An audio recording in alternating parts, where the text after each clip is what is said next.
I'm not a victim, I'm a victor.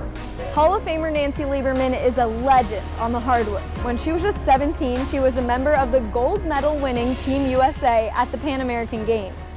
1 year later, she became the youngest player ever, male or female, to play basketball for Team USA in the Olympics. That team went on to win a silver medal. She went on to play in the WNBA. Signed Hall of Famer Nancy Lieberman, who at 50 years old will take the floor tonight. And then became the first woman ever to coach a men's professional basketball team when she was hired by the Texas Legends in what was then known as the NBA's D-League. The Sacramento Kings hired her as an assistant coach in 2015, making her the second woman to fulfill that role in the NBA. Now, I'm not going to stand here and tell you all of her accomplishments because, well, frankly, that would just take too long, but Nancy is proof that even legends are human. Her path to success has been anything but smooth, but Nancy, the person, not the basketball player, has lived her life of breaking barriers by building relationships. He knew I was broken. Even behind the championships or Player of the Year or the Olympics, he could just see through me. He was Muhammad Ali, and he was right. Lieberman, who was just 19 at the time of their meeting, was broken. My childhood was really forged on anger, running away, being told you were stupid and dumb and never going to make anything of yourself. Your daughter needs a psychiatrist. And I had one solution, and that was, I'm going to fight you. I had sneakers that, I had like whatever construction paper, in the bottoms because they had holes. I would never put my feet up because I didn't want people to make fun of me. It didn't feel good, and it just, down deep, I was simmering. In part because of her relationship with her father, or lack thereof at the time. I can remember going to college and getting a scholarship at Old Dominion and writing, Mother Renee, father deceased. Do you know if he was? No, he was alive. We had a couple stints where I didn't talk to him for about 15 years. I just got to the point where, why call him if you're not going to be in my life? And I was little. He lived around the corner. He lived 4 houses away at his mother's house. And I'd say, Dad, you said you were going to call me. I didn't have your number. Yes, you took, well, his wife, Sandy, would go through his pocket and see my number and throw it away. One time, where I lived in Far Rockaway, he called and he goes, I'm coming to pick you up. I waited by the window in the kitchen. I waited. You could see the steam from me breathing, and I'm looking.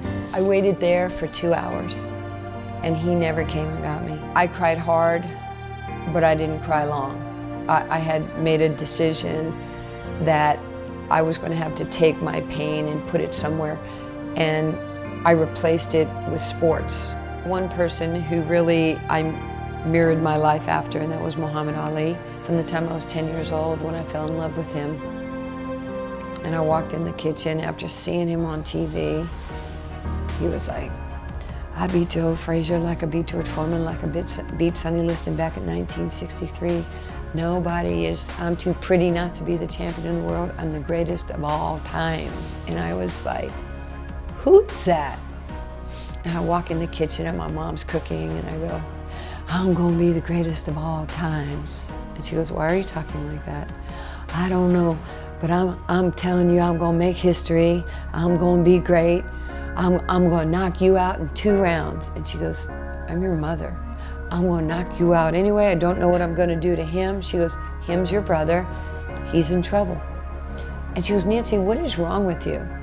And I stood at the threshold of the door and I said, you better get used to me. I'm gonna make history.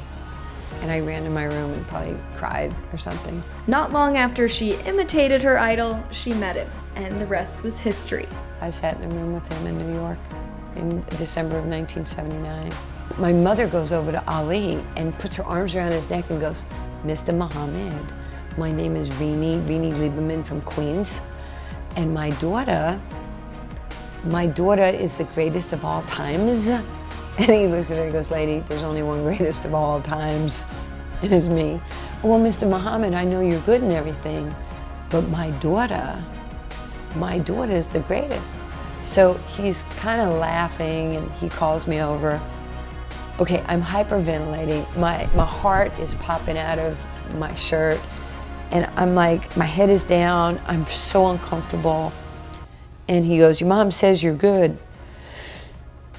And I just look and I go, no, Mr. Muhammad, like, I'm not, I'm the greatest of all times. And he goes, there's two of us? I said, yeah, and like, I hit people too all the time. And he goes, I'm gonna ask you to stop hitting people. I'm like, you hit them. He goes, I get paid to hit people. And I went, okay. That night at the Plaza Hotel, he said, there will never be a day that I'm not in your life. And we just had this relationship to the day we buried him. Lieberman and Ali had many things in common, but perhaps the most important is that they both shattered glass ceilings throughout their careers. They both changed the sports world forever, blazing new trails for those that will come for generations after them. They both broke down barriers by building relationships, but for Nancy, one of the most important relationships wasn't one she built, but rather one she repaired. After having a rocky on and off relationship with her father throughout her life, about 5 years ago, Nancy realized that relationship stood in the way of her feeling complete. So she decided to change it. I sit down and I dial a number and somebody answers on the other end. I go, is Jerry Lieberman there? And he goes, this is Jerry Lieberman. I said, this is Nancy Lieberman. They say I'm your daughter. I was like, just tell me who you are. Before the dirt covers your grave, tell me who you are. You came to me broken. It's obvious to me that you were broken. What happened to you in your life that you made a decision not to be around your children? Because it's been very damaging. And I said, I'm so lucky that I had sports and that I was able to divert so much of my anger. I mean, I didn't know if I was gonna kill myself, kill someone else, carjack you, beat you up. Are you glad that you reached back out to him then? I am. I did it for me. I didn't do it for him. I did it so I could have peace. And I told him, I said, I forgive you. I needed to forgive him to forgive me. She forgave her father and herself, and now focuses on spending her life doing what makes her happy. What makes me happy is my family. I am tremendously proud of my son, TJ. I'm a closet chef. I've been to cooking schools. And then I have my charity, Nancy Lieberman Charities, which is a blessing to be able to help other people and to change their lives and to build their hope. You know, we want to be hope givers. And my man, Muhammad Ali, told me many years ago, he goes, there's two people in life, there's givers and takers. I want you to be a giver. A giver she is. Nancy Lieberman Charities has built over 80 basketball courts that serve 3.6 million kids nationwide. The first kind of third of my life I was learning, the middle part I was earning, and at this third of my life I'm returning, I'm giving back. And you don't have to know who I am because I don't really care. All you have to know is this woman cares. That's all that matters to me, is that you know that I care. And then when you get yourself right and you grow up, go help somebody else, even if they don't look like you.